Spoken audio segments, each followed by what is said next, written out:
If you find your PlayStation account restricted, you can appeal the decision by following these simple steps. This guide will help you navigate the process effectively. Step 1. Gather information. Collect all relevant details regarding your account, including your account email, username, and any messages or notifications you received about the restriction. This information will be crucial for your appeal.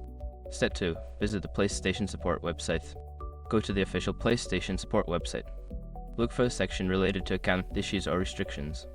This is where you will find the necessary resources to start your appeal. Step 3. Sign into your account. Log into your PlayStation account if prompted.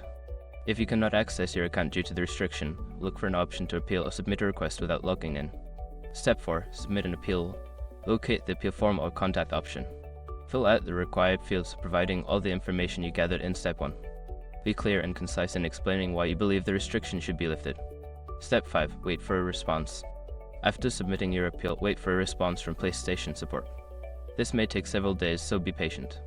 Check your email regularly for updates regarding your appeal status. In conclusion, following these steps can help you effectively appeal an account restriction on PlayStation. Make sure to provide accurate information and be patient while waiting for a response.